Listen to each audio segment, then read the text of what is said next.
जो गिरिधर गोविंद गोपाला भजो मुरली मनोहर नंद लाला भजो मुरली मनोहर नंद लाला भजो गिरिधर गोविंद गोपाला भजो गिरिधर गोविंद गोपाला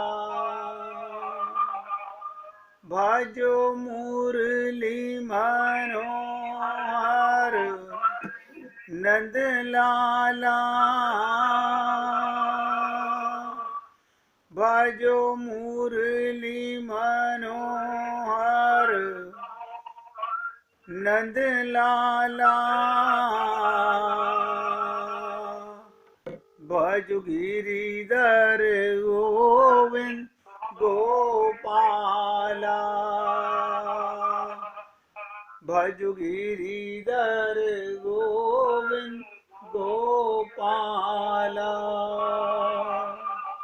भजो मुरली मनोहर नंद लाला भजो मुरली मनोहर नंद लाला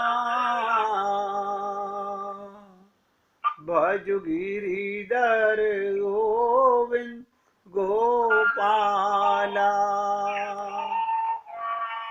भजो गिरिधर गोविंद गोपाला बोलिए वृंदावन बिहारी लाल की जय जय जय श्री राधे जय जय श्री राधे। सभी भक्तों से निवेदन, बहुत एकाग्रचित होकर सत्संग के प्रत्येक शब्द को हृदयंगम करने का पूरा प्रयत्न करें।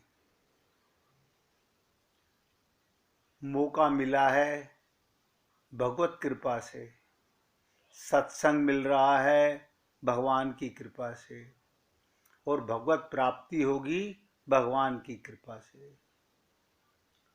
भगवान की कृपा क्यों नहीं हो पा रही? जब दो कृपा भगवान ने कर दी, एक कृपा भगवान ने मनुष्य शरीर दिया, दूसरी कृपा सत्संग दिया, ये तीसरी कृपा भगवत प्राप्ति की क्यों नहीं हो पा रही? जिसके लिए भगवान ने कहा कि मैं उसी का कल्याण करता हूं जो मेरी शरण में आता है। कल मैंने आपसे निवेदन किया कि भगवान कहते हैं, हे अर्जुन, मैं प्रतिज्ञा पूर्वक कहता हूं, मेरे भक्त का पतन नहीं होता। भक्ति माने क्या है? प्रेम। प्रेम माने क्या होता है? ध्यान से सुनेंगे। प्रेम माने दो का नहीं, एक हो जाना, मिट जाना, सरेंडर कर देना, अपने अहम का त्याग कर देना। कल मैंने आप लोगों से सत्संग के आखिरी समय पर निवेदन किया था कि जब तक जीव का मैं नहीं जाएगा, यही शब्द थे, पहले मैं जाएगा तभी सब कुछ होगा। ये मैं क्या है,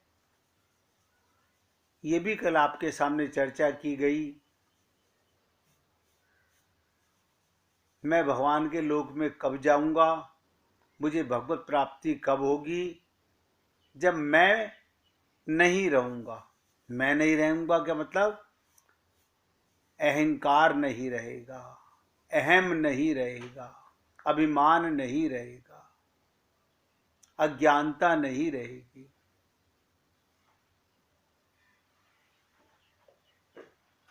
और आप सब लोग इस बात को बहुत गहराई से समझने का प्रयत्न कीजिएगा। हम लोग शब्दों में कुछ भी बोल दें, अभी हमारे अंदर अहम, अहंकार, अभिमान, और ये अहंकार जो है यही काम, क्रोध, लोभ, मोह की जननी है। ये सब माया के बच्चे हैं। अगर किसी के ये प्रसंग जो मैंने कल कहा था, पहले मैं जाएगा,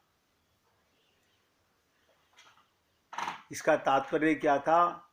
आप अपनी बुराई का अहंकार नहीं करते। हम सब लोग क्या करते हैं?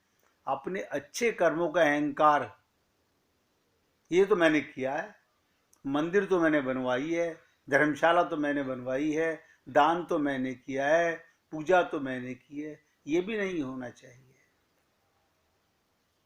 कभी भी खुद की तारीफ नहीं करनी चाहिए। जब भी किसी व्यक्ति की मदद करें तो उसे इस बात का एहसास नहीं करवाना चाहिए। आप और हम लोग और भी बहुत सारी बातें हैं जिनको भली प्रकार से जानते हैं, लेकिन फिर भी अगर किसी भक्त को समझने में कष्ट हो रहा हो, मैं माने अज्ञानता, मैं माने नासमझी, फिर भी क्योंकि मैं आगे जो बढ़ूंगा, ये मैं का अगर आप संकल्प कर चुके हैं, अब मैं अहम नहीं लाऊंगा, अहंकार नहीं लाऊंगा, अभिमान नहीं लाऊंगा, तो आगे बढ़ना आसान हो जाएगा। और अगर सुनने के बाद भी हमारे अंदर अहम बना रहा, तो इससे साबित होता है कि हम भगवत प्राप्ति करना तो चाहते हैं, लेकिन अहम को नहीं त्याग सकते। और इस अहम को त्यागने के लिए भगवान ने गीता में कहा, सब कर्मों को, ये अहम कैसे त्यागोगे? करते हो तुम कन्हैया, मेरा नाम हो रहा है। अपने को अकर्ता मान लीजिए। अब जब मैं करता ही नहीं तो अहम किस बात का? भगवान कहते हैं, जो जीव अपने सब कर्मों को मेरे समर्पित करके अनन्य भाव से मेरी उपासना करता है, उसको संसार से तारने का, भव सागर तारने का, पार करने का मैं ठेका लेता हूं।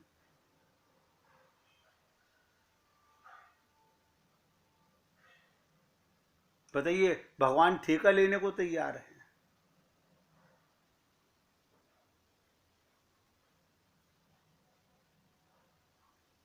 आज जो बताने जा रहा हूं उसको पूरी ताकत लगा के सुनिएगा।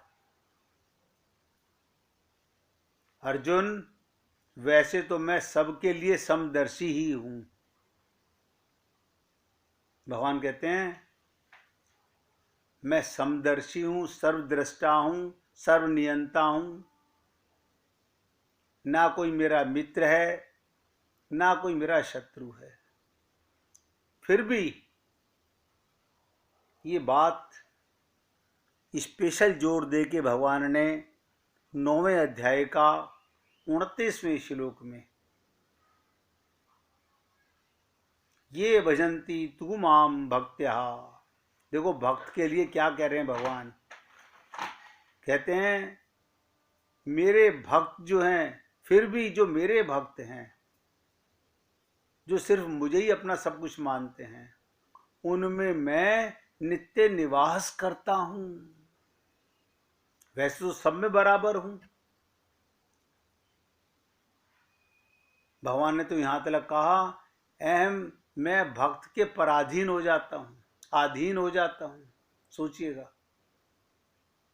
उनको मैं कृपा द्वारा सदा संभाले रहता हूँ। अब बताइए, कहीं तो हम लोगों में कमी है ना? हम अपने को ऐसे भक्त ना माने, खाली पूजा पाठ कर लेने से भक्त नहीं हो जाते। प्रत्येक कर्म भगवान को अर्पित कर देना, और उसके लिए मैं अपने शब्दों से बताना चाहूँगा, हर रिश्ते को, हर नाते को, हर स्थान को भगवान के साथ जोड़ दीजिए। कैसे जोड़ दें? आप कहाँ रहते हो, कभी मत कहो मैं अपने पिताजी के मकान में, अपनी माताजी के मकान में, अपने मकान में ना, भगवान के घर में रहता हूँ। जब मैं भगवान का हूँ तो रहता भी भगवान के घर में हूँ। आप क्या खाते हो? भगवान का दिया हुआ प्रसाद। किन के साथ रहते हो? परिवार के जितने मेंबरों के साथ आप रहते हैं, उन सब से पहले आप भगवान का नाम ऐड कीजिए। भगवान पिता के साथ, भगवान माता के साथ अगर ये भाव बन जाए तो आप देखिए, छलांग बहुत जल्दी, बहुत लंबी लगने वाली है। और चौथे अध्याय में भगवान 11वें श्लोक में कह रहे हैं, ये यथा माम प्रपद्यन्ते तास तथैव भजाम्यहम्। भोले लोग समझते नहीं हैं। भोले लोग तो क्या समझते हैं? मैं आत्माराम हूं, पूर्ण काम हूं, कुछ नहीं करता। भगवान कहते हैं, भोले लोग समझते हैं मैं कुछ नहीं करता। आम जीव के लिए तो ठीक है, किंतु यदि कोई मेरी, भगवान कहते हैं, ये यथा माम प्रपद्यन्ते तास तथैव भजाम्यहम्। यदि कोई मेरे शरण में आ जाता है तो मैं उनकी सेवा करता हूं। बताइए, यानी भगवान सेवा करने के लिए भी तैयार है। जैसे नवजात बच्चे का सेवा माँ सदा करती है, ऐसे ही भगवान शरणागत का भजन करते हैं। और बोलिएगा, आप क्या पूजा करोगे? भगवान आपका भजन करते हैं। क्यों? आप अपने को शरणागत करते नहीं, भगवान संभालते नहीं। आप लोगों ने देखा होगा, हमारा और आपका अनुभव भी रहा है संसार के अंदर, जब तक बच्चा माँ के शरणागत होता है तो सारा काम माँ उसका करती है। जैसे जैसे बच्चा खुद अपना काम करने लगता है, माँ दूर हो जाती है। कुछ समय के बाद बच्चा अपना सब कुछ करने लगता है, माँ कुछ नहीं करती। इसी प्रकार जब तक मेरे अंदर, जीव के अंदर ये कर्ता भाव रहेगा, मैं करता हूं, बस तब तक भगवान नोट करते हैं, हमारे पाप पुण्य नोट करते हैं। जैसे ही कर्ता भाव खत्म हो जाएगा, कर्ता भाव कब खत्म होगा? जब हम भगवान की शरणागति करेंगे।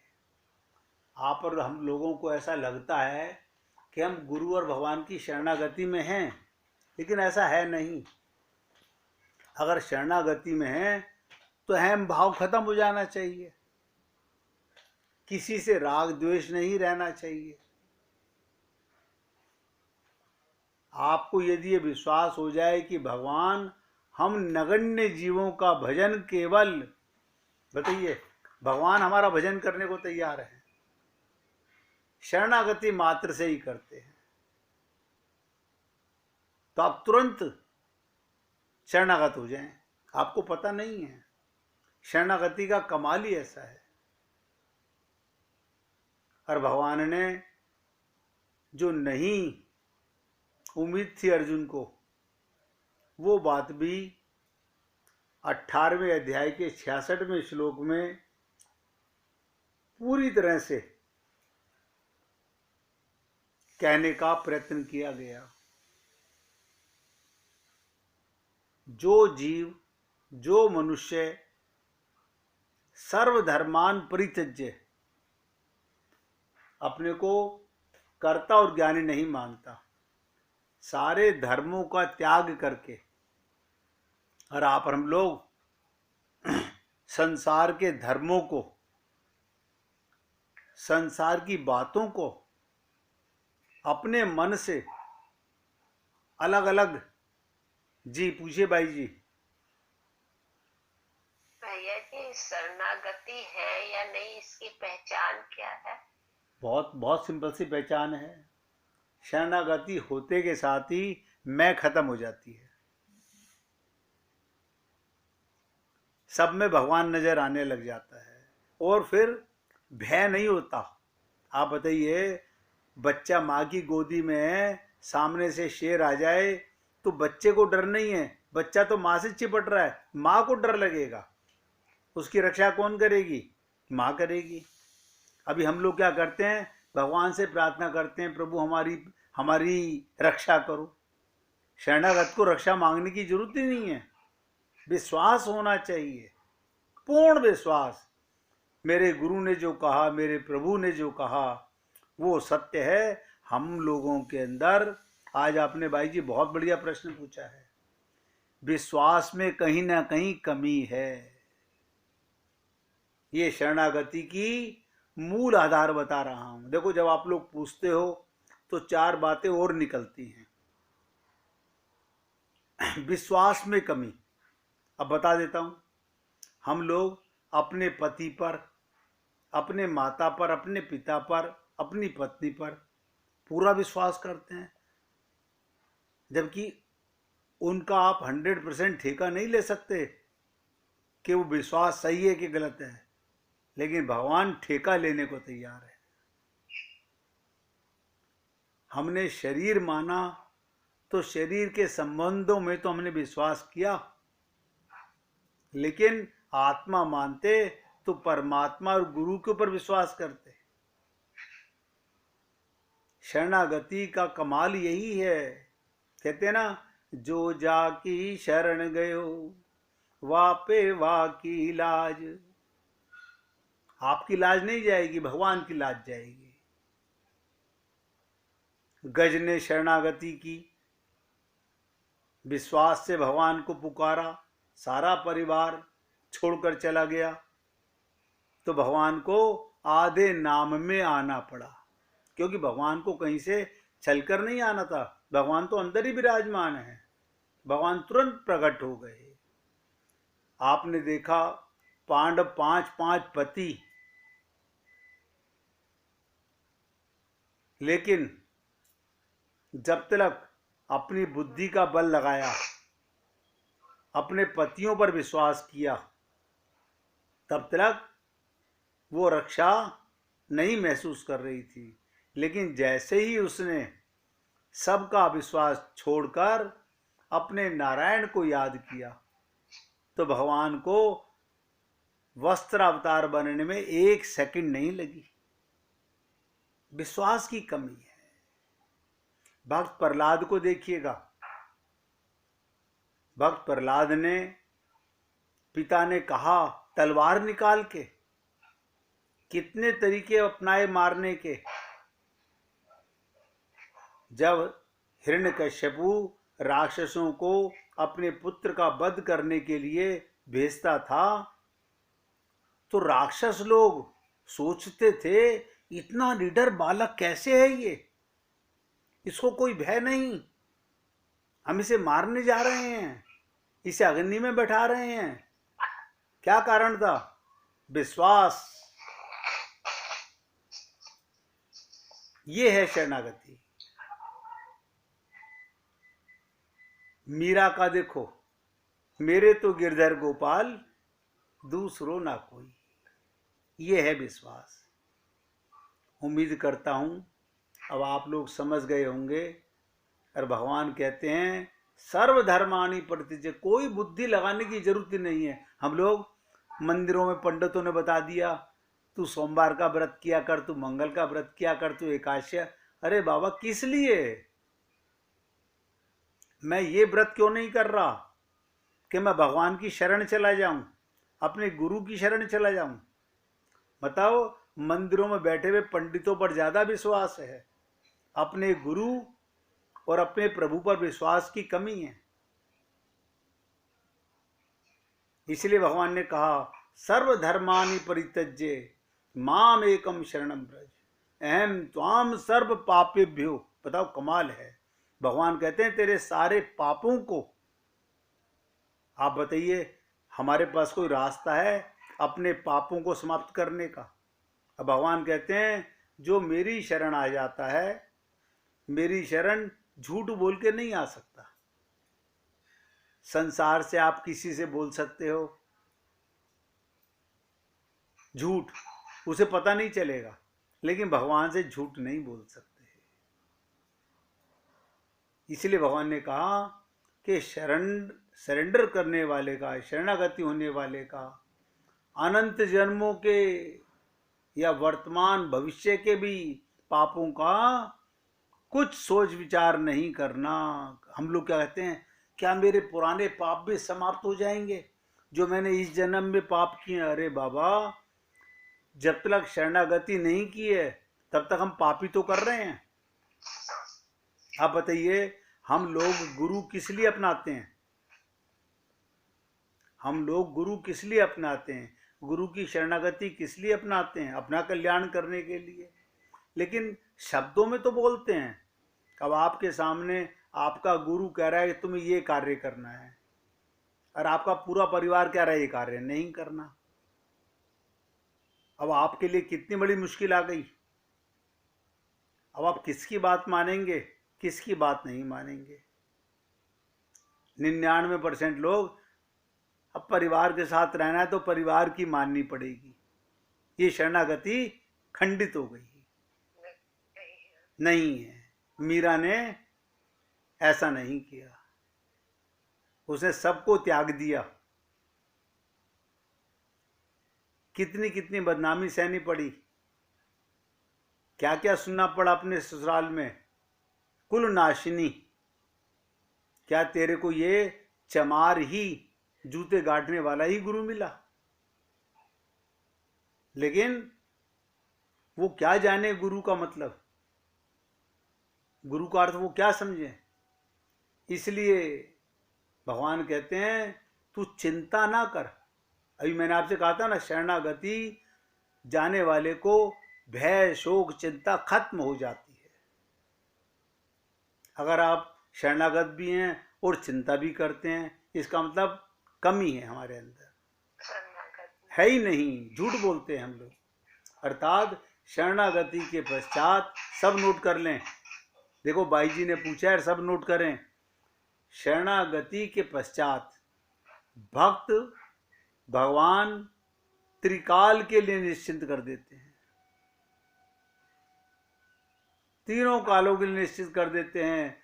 पूर्ण संपूर्ण गीता में ये भगवान ने 18वें अध्याय के 66वें श्लोक में कहा। लेकिन हम लोग फिर भी पता नहीं, हम तो शरणागत हैं, भगवान को पता है कि नहीं, हमारे मन में विश्वास नहीं है पूरा। हम गुरु अपनाते हैं, बस विश्वास की कमी है। और मैंने आपसे कहा था कि सत्संग में और शरणागति में श्रद्धा और विश्वास, दो शब्द, पूर्ण श्रद्धा होनी चाहिए। मेरे गुरु ने कहा पूजा मत करो, नहीं करनी। क्यों? 5 मिनट 10 मिनट पूजा कर ली, उसके बाद क्या करोगे? गुरु ने कहा 24 घंटे की पूजा होनी चाहिए, प्रत्येक कर्म भगवान के निमित्त करो। अब बताओ, अलग से पूजा करने की आवश्यकता क्या बनी?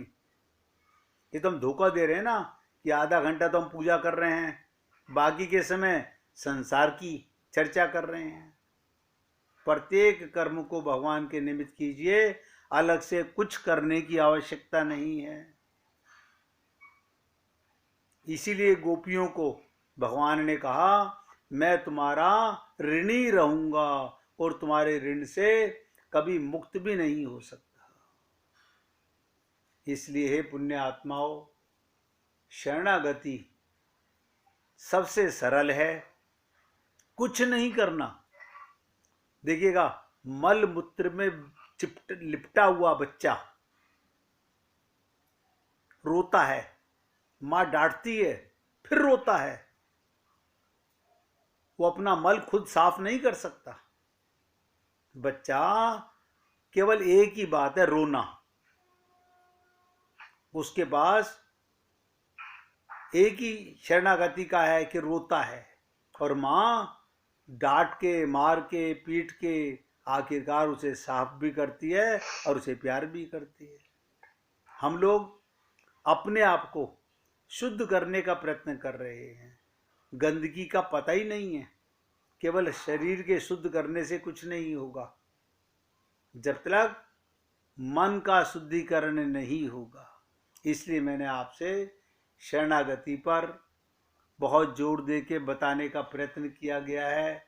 और भगवान ने कहा, शरणागति के पश्चात भक्त को भगवान त्रिकाल के लिए निश्चिंत कर देते हैं, ठेका लेते हैं, उसका पतन कभी नहीं हो सकता। इसलिए आज मीरा जैसी भक्त का कीर्तन कीजिए। मीरा बलि